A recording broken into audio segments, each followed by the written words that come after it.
तो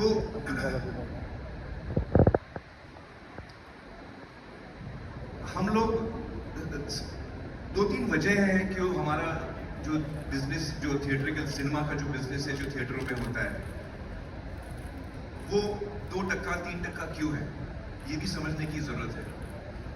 देखिए, अमेरिका जो है उसकी आबादी कुछ हमसे 1/3 होगी, 1/3 ऑफ अस रफली, लेकिन उनके पास 35,000 स्क्रीन है। चाइना के पास 90,000 स्क्रीन है। हमारे पास स्क्रीन बहुत कम है, हमारे पास करीबन 8 से 9,000 स्क्रीन है। कोमल, एम आई राइट? रफली देयर। तो ये जो एक डिसएडवांटेज है, जो ज्योग्राफिकल डिसएडवांटेज, अगर मुझे फिल्म देखनी है, मैंने सुना है फिल्म अच्छी है, लेकिन मेरे इलाके में दूर दूर तक कोई थिएटर नहीं है, तो मैं कैसे जाकर देखूंगा? क्या मैं करूं कि मैं वो फिल्म देख सकूं जिसकी मैंने इतनी तारीफ सुनी है? मैं देख ही नहीं पाता। और भी वजह है जिसकी वजह से लोग फिल्म नहीं देख पाते थिएटर में। कुछ लोग उस वक्त जब थिएटर में चल रही है फिल्म या रिलीज होती है, तो कुछ लोगों की तबीयत ठीक नहीं होती, कुछ लोग एल्डरली होते हैं, अलग अलग वजह से कुछ लोग थिएटर नहीं जा पाते। सबसे बड़ी वजह मुझे लगता है कि जो डेंसिटी ऑफ थिएटर्स है वो शायद सबसे बड़ी वजह है। और ये एक जो कोशिश है मेरी, वो ये है कि मैं सिनेमा को घर घर में ले जाऊं, मैं सिनेमा को हिंदुस्तान के गांव गांव में ले जाऊं और हर ऑडियंस तक हम पहुंच पाए। और ये डेमोक्रेसी है ऑडियंस के लिए कि वो कौन सी फिल्म कब देखना चाहे। जब आप डिजिटल पे हैं, यूट्यूब पे हैं, वीडियो ऑन डिमांड या पेपर व्यू पे हैं, तो आप अपना समय तय कर सकते हैं आपको कब देखना है। आप अपनी जगह तय कर सकते हैं आपको कब देखना है, किसके साथ देखना है। ये सारा फ्रीडम आपको मिलता है। तो ये सारी वजह थी जिसकी वजह से मुझे लगा कि ये एक आइडिया है जिसका वक्त आ गया है।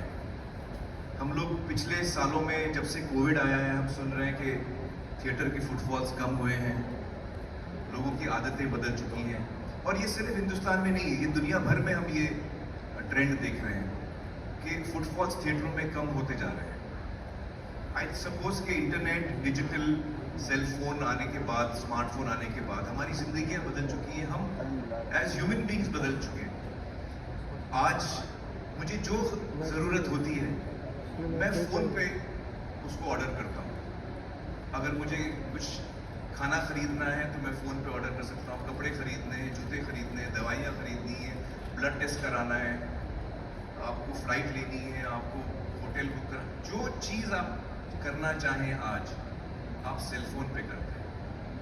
तो आज के ज़माने में अगर आप डिजिटल प्लेटफॉर्म पे नहीं हैं तो आप बहुत सारे लोगों के लिए इररिलेवेंट हो जाते हैं, वो आप तक पहुंच ही नहीं पाते।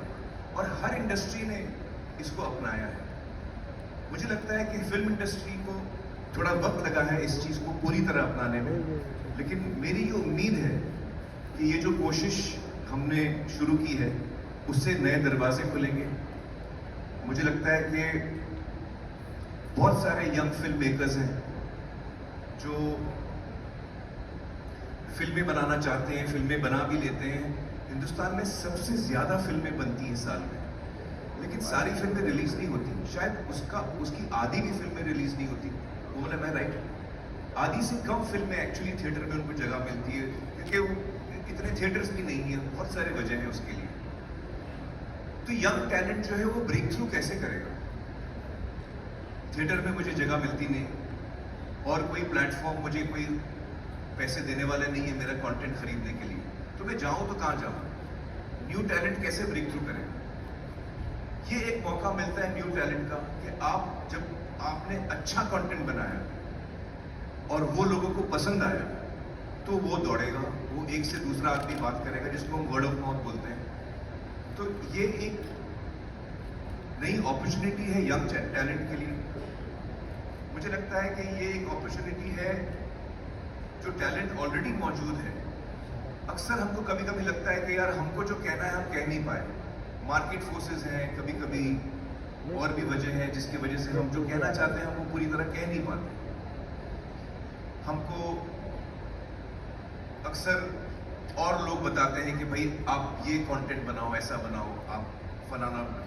तो एक क्रिएटिव इंसान की जो एक उसका जो इमोशन होता है कि उसको क्या बनाना है, वो कहीं ना कहीं उसको फिर मारना पड़ता है।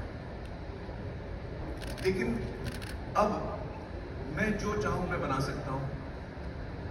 आई am the person who will decide what I want to make and I decide even what is the economics of it. उसकी इकोनॉमिक्स भी क्या होगी वो भी मैं तय करूंगा। तो ये सारी चीजें जो है मुझे लगता है हमने जो प्राइस पॉइंट तय किया है इस फिल्म की रिलीज के लिए वो है 100 रुपए। मैं चाहता हूं कि ये फैमिली फिल्म है। मैं चाहता हूं कि फैमिली साथ में बैठ के देखें। 100 रुपए की फिल्म है। अगर आपके परिवार में 4 लोग हैं तो 25 रुपए पर हेड में आप फिल्म देख सकते हैं। और वो फिल्म जो आपको देखनी है, ये नहीं कि हर फिल्म आप देख रहे हैं। जो फिल्म आपको अच्छी लगती है, जिसका ट्रेलर आपको अच्छा लगता है, जिसके बारे में आपने अच्छी बातें सुनी, तो आपको पता है कि यार ये अच्छी फिल्म देखने जा रहा हूँ। थिएटर में आ चुकी है। मेरा फर्स्ट स्टॉप हमेशा थिएटर रहेगा। थिएटर में आ चुकी है। अब थिएटर के बाद थिएटर में सिर्फ सितारे ज़मीं पर का उदाहरण ले लेते हैं। हमारा थिएट्रिकल जो रन है वो कंप्लीट होने तक हम करीबन 80-90 लाख या 1 करोड़ लोगों को दिखा पाएंगे थिएटरों में। 80 लाख और 1 करोड़ के बीच में ये फिगर कहीं आके बैठेगा। बाकी हिंदुस्तान, बाकी के लोग कहाँ देखेंगे? तो ये मेरी तरफ से कोशिश है कि मैं जो मैं काम कर रहा हूँ, जो मैं क्रिएटिव काम कर रहा हूँ, वो मैं हर एक हिंदुस्तानी तक पहुँचा पाऊँ। मेरा ये सपना है कि जो हम सिनेमा बनाते हैं वो हर हिंदुस्तानी तक पहुँचे और आसानी से पहुँचे और वो किफ़ायती दामों में पहुँचे, ताकि वो डिसाइड कर सके उसे कब देखना है, नहीं देखना है, जो उसको जैसे वो सही समझे। लेकिन कम से कम हम एक जरिया बना रहे हैं ताकि हम हर हिंदुस्तानी तक पहुंचे। ये एक अटेम्प्ट है। सिनेमा जो कोविड के बाद नीचे जा रहा था, मुझे लगता है कि ये एक विन विन फॉर ऑल हो सकता है। ये फिल्म मेकर्स के लिए एक विन हो सकता है। उनको एक बड़ी ऑडियंस मिल सकती है। अगर आपका काम अच्छा है, लोग पसंद करेंगे तो आप कमा सकेंगे। ऑडियंस के लिए विन विन है क्योंकि उनको कमती दामों में फिल्म देखने को मिल सकती है। आप सोचिए कि एक परिवार में अगर 4 लोग हैं, वो फिल्म देख रहे हैं, 100 रुपए में देख रहे हैं, तो 25 रुपए पर हेड होता है। आप अपने नेबर्स को भी बुला लीजिए। मैं जब छोटा था हम लोग नेबर्स के साथ में बैठ देखते थे छाया गीत। आप 8 लोग कर लीजिए तो और कम हो जाएगा। आप पूरे गांव को दिखा लीजिए, 100 लोगों को दिखाइए 100 रुपए में, तो 1 रुपए पर हेड पड़ता है। तो ये आपके ऊपर है, आप इसका किस तरह इस्तेमाल करें। लेकिन हमारी कोशिश ये है कि हम हर हिंदुस्तान के कोने कोने तक पहुंचने की कोशिश करें और हर आदमी इसका लाभ उठा पाए। तो ये एक बहुत ही बड़ा कदम है। आप लोग में से बहुत जर्नलिस्ट लोग, मुझे आप लोगों ने पूछा कि मैंने OTT राइट्स या जो SVOD सब्सक्रिप्शन राइट्स मैंने अपने फिल्म के नहीं बेचे। और उसकी वजह ये थी, उस वक्त मैं आप लोगों को साफ शायद बोल नहीं पाया, लेकिन उसकी वजह ये थी कि मुझे वो मॉडल ठीक नहीं लग रहा है। वो मॉडल मुझे कभी समझ में नहीं आया था और इसलिए मैंने ये नया मॉडल सोचा है। मुझे उम्मीद है कि आप लोगों को ये मॉडल पसंद आएगा। मुझे उम्मीद है कि देश के हर नागरिक को ये मॉडल पसंद आएगा और एक बार फिर सिनेमा जो है वो जिस बुलंदी पे लहराता था वो एक बार फिर लहराएगा, ये मेरी उम्मीद है। और मैं गुंजन से गुजारिश करूंगा कि वो I'll just take her, then I'll come back. Amir, before the film released, in all your interviews, you said that all the reports of the film coming on YouTube were fake reports. Yeah. And at that time, you also mentioned and gave an analogy that how a film, if it comes after 8 weeks on OTT, whether it's YouTube or any platform, it just dilutes the whole purpose of releasing it. No, I didn't say that. No, you said that. Why will you watch? I'll tell you what I said, and I'll tell you what I did say. Let me just complete my question. Yeah. So, first of all, of course, that at that time was YouTube already in talks with you, and you were hiding it from us or lying to us. Secondly, that when the film which released in June, if now it's coming in August on YouTube, does the business of the film not get going on, something which you had mentioned then in Sure, interview. sure, absolutely right. So first of all, let me tell you that जो लोगों ने मुझसे पूछा था कि आपकी film YouTube पे आ रही है, तो मैं आपसे हाथ जोड़ के माफी मांगता हूँ कि मैंने झूठ बोला, क्योंकि मैं और कुछ बोल नहीं पा रहा था, क्योंकि मुझे थिएट्रिकल बिजनेस प्रोटेक्ट करना था। मेरी शुरुआत हुई है सिनेमा से, और मैं सिनेमा से थिएटर से बहुत लॉयल हूँ, तो हमेशा मेरी कोशिश रहेगी कि थिएट्रिकल बिजनेस को मैं प्रोटेक्ट करूँ। तो मैं चाह रहा था कि जब हम पहली दफा ये एक्सपेरिमेंट कर रहे हैं, तो हम लोग उस वक्त थिएटर को पूरी तरह प्रोटेक्ट करें। और इसलिए 2-4 लोग जिन्होंने मुझे ये सवाल पूछा, मैंने उनसे कहा कि हाँ, मैं YouTube पे नहीं आ रहा हूँ। वो मुझे कहना पड़ा और मैं उसके लिए माफ़ी चाहता हूँ। अनफॉर्चुनेटली मुझे वो झूठ कहना पड़ा, वरना ये पूरा जो एक सपना था मेरा, वो वहीं पे ख़त्म हो जाता। दूसरी चीज़, पेपर व्यू मॉडल और सब्सक्रिप्शन मॉडल में ज़मीन आसमान का फ़र्क है। जब मैं 8 हफ्ते बाद सब्सक्रिप्शन मॉडल पे आता हूँ, जिसने सब्सक्रिप्शन लिया हुआ है जिस भी OTT का, वो मेरी फिल्म खरीद नहीं रहा है। वो उस सब्सक्रिप्शन मॉडल में जो फिल्में आ रही हैं वो खरीद रहा है। फिर 2-4-6 महीने बाद मेरी फिल्म आ जाती है, तो मेरी फिल्म उसको आ गई गलती से, उसको मन है देखने का, नहीं है देखने का, उससे कोई फर्क नहीं पड़ता। एक क्रिएटिव इंसान होने के नाते मैं 1000 कदम लूंगा अपनी ऑडियंस की तरफ, लेकिन मैं चाहता हूं कि मेरी ऑडियंस एक कदम ले मेरी तरफ। तो जब हम सब्सक्रिप्शन मॉडल पे जाते हैं, तो हम आप मोरलेस फ्री दे रहे हो ऑडियंस को। ये वही मॉडल है जो थिएटर का मॉडल है। पेपर व्यू मॉडल थिएटर में भी वही चलता है, और आगे से YouTube पे वही चलेगा।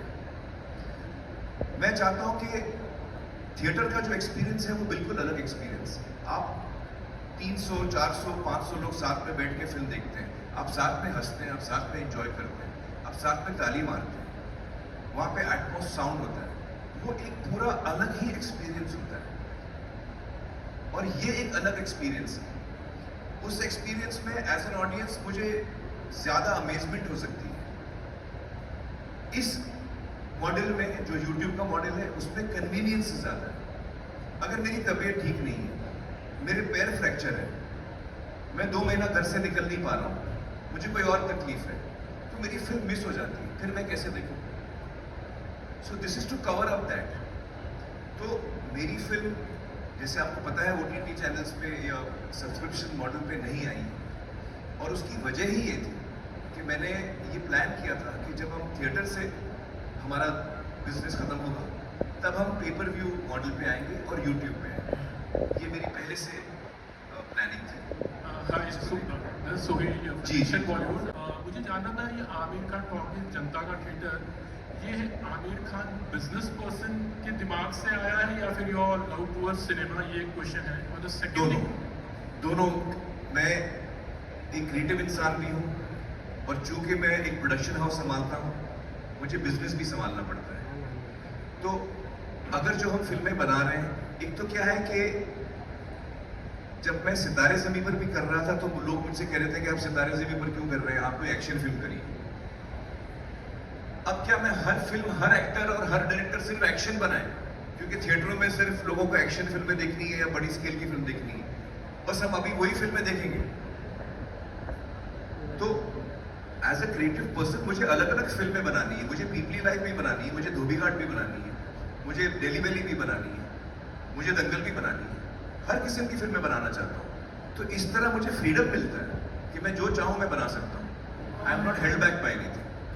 तो ये क्रिएटिव वजह से भी मैं कर रहा हूँ, और बिजनेस वजह से भी मैं कर रहा हूँ। बिजनेस वजह से मैं इसलिए कर रहा हूँ ताकि मैं चाहता हूँ कि सिनेमा जो है, जो आज के डेट में हम सब जब हम अलग से बैठते हैं तो हम बात करते हैं कि किस तरह हमारा बिजनेस इफेक्ट हो रहा है, किस तरह हमारा बिजनेस इफेक्ट हो चुका है। तो ये एक तरीका है कि हम सिनेमा को वापस दोबारा एक इकोनॉमिकली वायबल प्रोपोजिशन बना सकते हैं। तो ये as an artist and as a producer, दोनों चीजें मद्देनजर रखते हुए मैंने ये फैसला लिया। आमिर, आपने कहा था कि पायरेसी की बात करते हैं, तो हमने देखा कि even today today on the very Friday night you get so many new films. Friday release होती है रात को आपको मिल जाता है, व्हाट्सएप पे आ जाता है PDF या डॉक्यूमेंट फॉर्म में इनफैक्ट ऐसा है। तो वहाँ पर आप किस तरह का करोगे? एक वक्त था जहाँ पर इंडस्ट्री पायरेसी के लिए जुलूस ही निकालते थे, मतलब वी हैव लाइक इतना बड़ा जुलूस निकलता था जहाँ पर हम स्टॉप पायरेसी करके करते थे, लेकिन आज इन दिनों ज़्यादा लोग बात नहीं करते पायरेसी को लेकर और it is affecting a lot. And उसकी वजह ये है जुलूस क्यों नहीं निकलते, क्योंकि जुलूस निकाल के हम लोग थक गए, कुछ नहीं हुआ। जब वीडियो आया पहली दफा तो हमको लगा इंडस्ट्री खत्म हो गई, वीडियो जो है इंडस्ट्री को मार देगा, बहुत सारे जुलूस निकले थे वो टाइम, कुछ नहीं हुआ। पायरेसी को लेकर कुछ नहीं हुआ। फिर VCDs और DVDs आ गए, फिर उसके बाद केबल आ गया, पूरा मोहल्ला एक साथ, मतलब फ्राइडे को फिल्म रिलीज हुई है, रात को 9 बजे पूरा मोहल्ला दिख रहा है देश भर में। आप लोगों को याद होगा ये सारी बातें। तो हर दफा इंडस्ट्री ने कुछ ना कुछ हर 10 साल में एक सुनामी आता है, हमको लगता है हम खत्म हो जाएंगे, और इस वक्त भी हम लोग उसी दौर से गुजर रहे हैं। ये एक कोशिश है उसमें से निकलने की। Amir, hi, Sanaya from India Today. Hi. First, you was that about, you are saying that it's going to be 100 rupees per pay-per-view. Will that be a package, or how do you kind of, divide that? Will we have a package, or because it's Amir Khan movies, will we get a certain package of a monthly package to watch? No, right now there is only one film on Amir Khan Talkies. From 1st August there will be only one film. इस वक्त 1st August से एक ही film होगी Aamir Khan talkies पर, वो है सितारे ज़मीं पर, जो हमारी नई फिल्म है। तो वो आप 100 रुपये देख के उसको रेंट कर सकते हैं।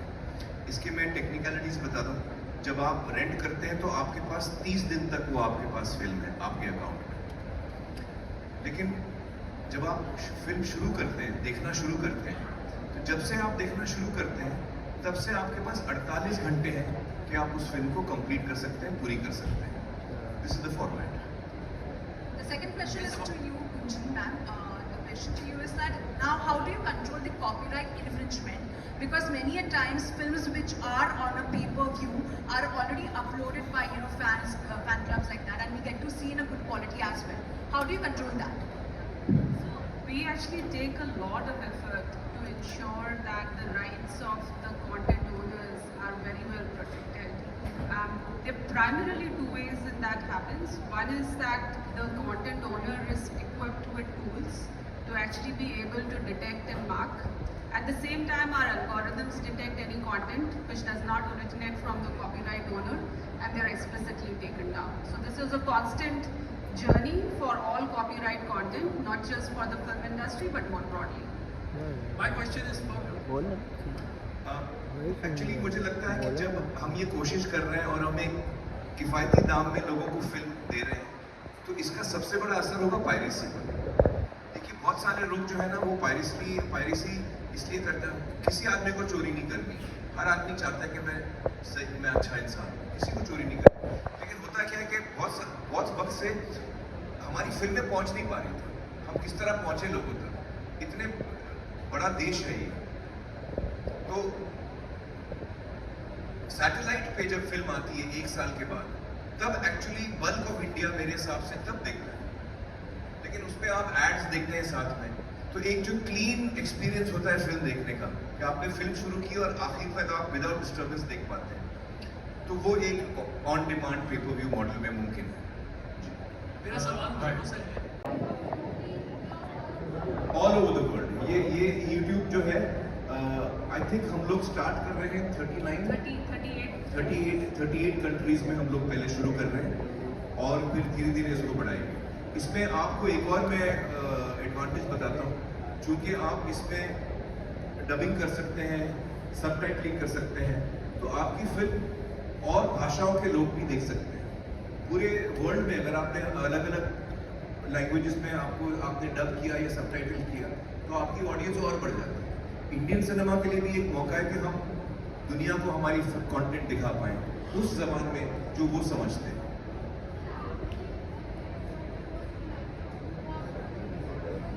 हाँ, जब मेरी पहली फिल्म आई थी तो मैं ऑटो के पीछे पोस्टर लगा रहा था। आज भी मैं वही काम कर रहा हूँ। आज भी मैं वही काम कर रहा हूँ।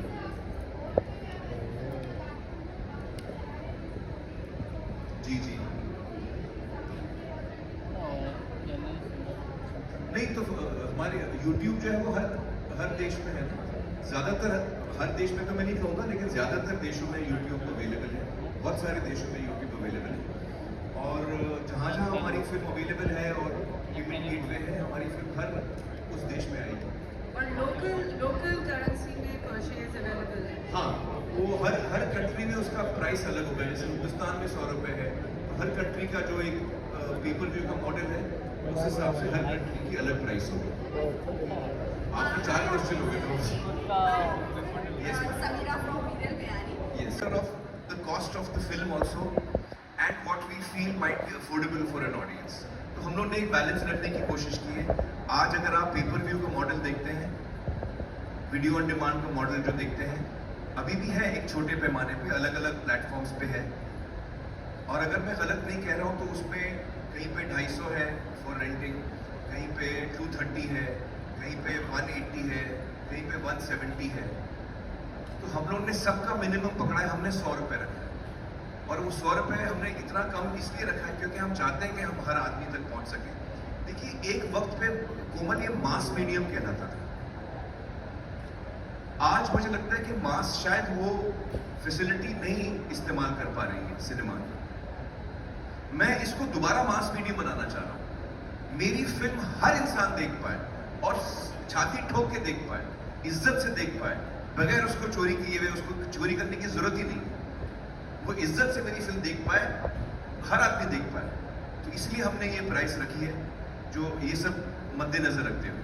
Amir, ये बताओ, YouTube एनालिटिक्स ऐप डाउनलोड कर लिया क्या? क्योंकि सॉरी YouTube एनालिटिक्स ऐप, हम लोग YouTube एनालिटिक्स ऐप को रखते हैं अपने पास। Gunjan's laughing because she knows what I'm talking about. You'll need to download it very soon because I would like to know कि बेंचमार्क रखा है क्या आप लोगों ने एज ए टीम कि कितना रेवेन्यू करना चाहोगे या कितना रीच पाना चाहोगे, कितने व्यूज पाना चाहोगे? वही तो हमने थोड़ी देर पहले जवाब दिया कि हमको पता नहीं। ये हम we are chartering new territories, we don't know what the result will be, we don't know what to expect also, to be quite honest. It could be anything. And is this your part to Gen Z relevance? Sorry, just repeat that. Is this your part 2? Gen Z relevance मतलब Gen Z को awareness बढ़ेगी। New Gen Z. Gen Z के बाद word क्या था? Awareness. Awareness. No, this is awareness for every Indian, irrespective of your age. I think different generations will move towards different content based on what the kind of content is. I think younger audiences, for example, are loving Sierra, which is a big hit. तो हर age group का अपना एक test होता है। As a creative person मैं चाहता हूँ कि मैं हर किस्म की फिल्म बना सकूँ, जेन ज़ी के लिए भी बना सकूँ, यंगर जनरेशन की भी बना सकूँ, और भी लोगों के लिए बना सकूँ, अलग अलग टॉपिक्स हो। This gives me the freedom to do that. जी जी। को लेकर आपने कहा था, कई सारी मूवीज आपकी भी आई है जिसमें कुछ क्लिप्स कट करने कहा है, तो क्या हम वो चीज डायरेक्टली अपने YouTube पर देख सकते हैं, ना कि जो थिएटर में नहीं आ सकते? जी नहीं, जो फिल्म YouTube पे आएगी, आमिर खान टॉकीज पे आएगी, वो सेंसर होने के बाद आएगी। तो जो सेंसरशिप का प्रोसेस है वो हम पूरी तरह फॉलो करेंगे। और सेंसर बोर्ड जो है उसका एक काम है, वो अपना काम समझ के करती है। कभी कभी हम शायद उनसे सहमत ना हो, लेकिन वो अपनी पूरी कोशिश कर रही है कि वो सही काम करे, लाइक ऑल ऑफ अस। हाय अमित, इधर आप ही सामने। और ये हर देश में अपना सेंसरशिप होती है, तो वो सेंसर सर्टिफिकेट फिल्म के आगे लगेगी। Hello, Hello, in the Amit, back. Can you just hear me? Sir, here at the back. Can you? Yeah. I just like the move that you made. It's great. I just want to know, sir, if I want to buy this film, you know, आपने भी रखा है rent पे 100 रुपए में. Is it possible that I can buy the film by paying extra so that I can watch it even after a few years? But in the bar में we used to have, You know, we were wondering whether to do that or not, and we feel it's better to take one step at a time. This is something new that we're doing. So right now we're going only with the option of rent. As we go along, as we understand this path better, then we can start offering such options. thank you. Hello Aamir और गुंजन, आप दोनों से मेरा Yeah, now I can. This is Harshna Vedpatia from Screengraphia. एक पूछना था, मतलब आपकी जो पहले वाली फिल्म है जैसे राग है, गुलाम है, सरफरोश है, कल्ट मानी जाती है, मतलब फिल्म इंडस्ट्री के जो नए बच्चे हैं, रिसर्चर है, हिस्टोरियन है, वो फिल्में देख के कुछ आगे थीम लाइन लेके बहुत सारा कुछ लिख सकते हैं। तो वैसी फिल्में जिनके पास है उनको कन्विंस करके उनको भी इस प्लेटफॉर्म पे लाने की कुछ कोशिश करेंगे आप? देखिए, मेरे रिश्ते मेरे पिछले प्रोड्यूसर के साथ बहुत अच्छे हैं। अगर उनमें से कोई भी जो मेरी फिल्म है जिसमें मैं एक्ट कर रहा हूँ और कोई और प्रोड्यूसर है, अगर वो चाहे इस फैसिलिटी का इस्तेमाल करना तो ज़रूर कर सकते हैं। Aamir, Yes, yeah, yes. yeah. Will this set up precedent? Industry से क्या फीडबैक आ रहा है? आई थिंक मैंने एक छोटी सी मीटिंग की थी जिसमें 15-20 इंडस्ट्री के लोगों को मैंने बताया था 1-2 दिन पहले कि मैं ऐसा सोच रहा हूँ करने के लिए। तो इंडस्ट्री में ज़्यादातर मैंने राइटर्स, डायरेक्टर्स, क्रिएटिव लोगों को बुलाया। वो बहुत एक्साइटेड है इससे, उनको लगता है कि ये एक बहुत बड़ी अपॉर्चुनिटी है हम सबके लिए। तो उनका I think they are all for this idea. एक दिन रिलीज हो रही है। आई थिंक सब वेट कर रहे हैं कि इसका क्या होता है, फिर देखते हैं, तो देखेंगे क्या होता है। Yes yes yes. Sorry. IPS officers. ITS officers, yeah. So they were the trainees of the current batch, IPS trainees. So they were visiting Bombay, and I got a request from Mumbai police that they wanted to spend an hour with me. So I had hosted them at my house. जी। इससे पहले सलमान खान ने भी pay per view पे Radhe your most wanted बाय film दिखाई थी, पर बहुत अच्छा रिस्पांस नहीं आया था। तो आपका कुछ सलमान से भी डिस्कशन हुआ था इस बारे में? जी नहीं, मेरा सलमान से नहीं हुआ इसके बारे में डिस्कशन। वो YouTube पे आए थे। हाँ, YouTube पे नहीं आए थे ना वो। हाँ, वो एक बहुत अहम फर्क है मुझे लगता है। YouTube का जो रीच है वो बहुत ज्यादा है। जी जी।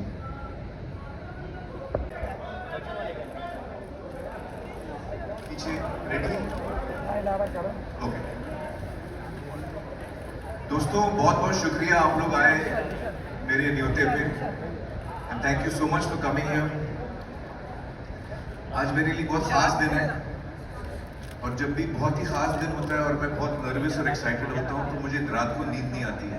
तो रात भर में सोया नहीं हूँ, क्योंकि आप लोगों से मुझे बात करनी थी और बहुत ही अहम बात करनी थी आप लोगों से। करीबन 15 साल पहले एक आंकड़ा मेरे सामने आया, और उस आंकड़े को देखकर मैं काफी शॉक्ड और सरप्राइज्ड हो गया था। और वो आंकड़ा ये था कि हमारे थिएटरों में जो फिल्में चलती हैं, जो सबसे बड़ी हिट होती है हमारी थिएटरों में, उनमें जो संख्या है हमारी पॉपुलेशन, जो 140 करोड़ आबादी है हमारी, उसमें से लगभग 3 से 3.5 करोड़ लोग थिएटरों में फिल्म देखते हैं। इसका मतलब ये हुआ कि 2 से 3% लोग हमारी आबादी के थिएटरों में फिल्म देखते हैं। ये बात मुझे करीबन 15 साल मेरे जहन में आई, और जब ये बात मेरे जहन में आई तो मेरा एक सवाल था अपने आप को कि एज अ फिल्म इंडस्ट्री, जब हम सिर्फ 2.5, 2 या 3% आबादी को पहुंच पाते हैं हमारे थिएटरों के जरिए, तो एज एन इंडस्ट्री हम बाकी 98-97% को हम कैसे पहुंच रहे हैं, उसके बारे में हमने सोचा है। हम उसको कैसे, ये जो बहुत बड़ी पॉपुलेशन है हमारे देश की, भारत की, उसको हम कैसे पहुंच पाएंगे, सिनेमा हर आदमी तक कैसे पहुंच पाएगा। तो उस वक्त फिल्में थिएटर में लगती थी, फिर वीडियो आया, फिर VCD आया, फिर DVD आया, फिर केबल आया, बहुत सारे माध्यम आए रिलीज करने के लिए। लेकिन मैं उस सोच में था कि हम किस तरह इसका एक तोड़ निकाल पाए कि हम हर जगह पहुंच पाए। और मैंने कई कोशिशें भी की, कोई ठोस कोशिश नहीं की, बात मेरे जहन में ही थी। मैं सोच रहा था, मुझे एक आइडिया आया, मुझे वो ठीक नहीं लगा, दूसरा आइडिया आया, वो ठीक नहीं लगा, और किसी ना किसी वजह से जो चैलेंज से मैं जूझ रहा था उसका मैं हल नहीं निकाल पा रहा था, और फिर मुझे रियलाइज हुआ कि वो हल निकलने के लिए कुछ चीजें होना जरूरी है। और फिर हमारी सरकार ने यूपीआई लाया, और जब यूपीआई आया हिंदुस्तान में तो इलेक्ट्रॉनिक पेमेंट्स जो हम डिजिटल पेमेंट्स जिसको हम कहते हैं वो बहुत आसान हो गया। आज हिंदुस्तान पूरे वर्ल्ड में नंबर 1 कंट्री है इलेक्ट्रॉनिक पेमेंट्स के लिए। तो ये एक बहुत बड़ा चेंज आया। दूसरा जो चेंज आया वो ये कि इंटरनेट पेनिट्रेशन बढ़ते गया। आज हमारा इंटरनेट पेनिट्रेशन बहुत ज्यादा है और हर रोज बढ़ रहा है। तो ये जब ये दो चीजें हुई कि इंटरनेट पेनिट्रेशन हर जगह पहुंच गया और यूपीआई आ गया, इलेक्ट्रॉनिक पेमेंट्स हर आदमी कर रहा है आज की तारीख में, तब मुझे एहसास हुआ कि अब ये वक्त सही है। जो हम अंग्रेजी में बोलते हैं time is right for a perfect storm. तो मुझे लगा कि ये वो समय है जब हम जो मैं सोच रहा था उसका अब मुझे एक उत्तर मिला, और वो उत्तर ये था कि आज हम किसी भी अगर डिजिटल प्लेटफॉर्म पे आए जिसकी पहुंच बहुत ज्यादा है, ताकि हम हर आदमी तक पहुंच सकते हैं इंटरनेट के जरिए, तो आज हर हिंदुस्तानी या ज्यादातर हिंदुस्तानी के पास वो एबिलिटी है इलेक्ट्रॉनिक पेमेंट करने की। और तब मैंने सोचा कि YouTube वो प्लेटफॉर्म है जो ऑलमोस्ट हर आदमी यूज करता है। हर डिवाइस पे आपको मिलेगा, स्मार्टफोन्स पे मिलेगा, आपको स्मार्ट टीवी पे मिलेगा, स्मार्ट जो टैबलेट्स हैं उस पे मिलेगा। तो YouTube बहुत सारे डिवाइसेस पे प्री लोडेड आता है, और YouTube का जो पेनिट्रेशन है हिंदुस्तान में, दुनिया भर में बल्कि, बहुत बड़ा है। करीबन 55 करोड़ हिंदुस्तानी एक दिन में YouTube में विजिट करते हैं। करीबन 55 करोड़, हर महीने में नहीं, हर दिन में। तो तब मुझे एहसास हुआ कि ये जो मैं सोच रहा था उसका मुझे फाइनली आंसर मिला है कि अगर मैं YouTube पे आऊं, इंटरनेट के जरिए मैं हर जगह पहुंच सकता हूं, और यूपीआई आने के बाद इलेक्ट्रॉनिक पेमेंट्स हर हिंदुस्तानी कर सकता है। तो फाइनली मुझे उसका जवाब मिला, और उसका मैं मॉडल सोच रहा था कि वो मॉडल क्या होना चाहिए। देखिए, डिजिटल तो काफी टाइम से आ गया है, और डिजिटल पे काफी एंटरटेनमेंट भी हम देखते हैं। अलग अलग उसके मॉडल्स हैं, सब्सक्रिप्शन मॉडल है, और भी मॉडल्स हैं, फ्री मॉडल भी है, बहुत सारे मॉडल्स हैं। और मुझे ये एहसास हुआ कि जो हम बचपन से मैं जो फिल्में देखते आ रहा हूँ, या 100 साल से जो हिंदुस्तान में सिनेमा चल रहा है, उसका एक ही मॉडल रहा है हमेशा से, और वो है मॉडल पे पर व्यू। हम एक दफा जाते हैं थिएटर, हम एक दफा पैसा देते हैं, और हम एक दफा फिल्म देखते हैं। तो अंग्रेजी में उसको कहते हैं पे पर व्यू। आप एक दफा टिकट खरीदते हैं, आप एक दफा फिल्म देखते हैं, इसको कहते हैं पे पर व्यू मॉडल या ऑन डिमांड। तो मुझे लगा कि जिस तरीके से हम आमतौर पे फिल्म देखते आ रहे हैं, वही मॉडल को मैं अपनी ऑडियंस तक ले जाना चाहता हूँ। पहले वो थिएटर में जाके पे पर व्यू करते थे, एक दफा पैसा दे के एक दफा थिएटर देखते थे, फिल्म देखते थे, अपनी पसंद की फिल्म देखते थे, और वही सुविधा, वही फैसिलिटी मैं हर एक हिंदुस्तानी तक पहुंचाना चाहता हूं। और मुझे समझ में आया कि ये मॉडल पे पर व्यू का जो आज तक चला आ रहा है, वही मॉडल मैं कंटिन्यू करना चाहूँगा YouTube पर। और इसी सोच से कुछ महीने पहले मैंने आमिर खान टॉकीज लॉन्च किया। आमिर खान टॉकीज कुछ महीने पहले लॉन्च हुआ, उस पर काफ़ी मटेरियल है जो आप देख सकते हैं। उसका नाम मैंने टॉकीज इसलिए रखा था क्योंकि मुझे पता था कि कुछ महीने बाद मैं अपनी फिल्म यहाँ पे रिलीज करने वाला हूँ। तो ये जो मेरा एक सपना हमेशा से रहा है, एक क्रिएटिव इंसान होने के नाते मेरा ये सपना हमेशा से रहा है कि मैं हर हिंदुस्तानी तक पहुंच सकूं, और हर हिंदुस्तानी तक पहुंच सकूं एक किफायती दाम में, ताकि वो अफोर्ड कर सके। उसकी चॉइस है कि वो कौन सी फिल्म देखना चाहता है, लेकिन कम से कम as cinema makers, as film makers, हम कम से कम अपनी ऑडियंस तक पहुंचने की कोशिश तो करें।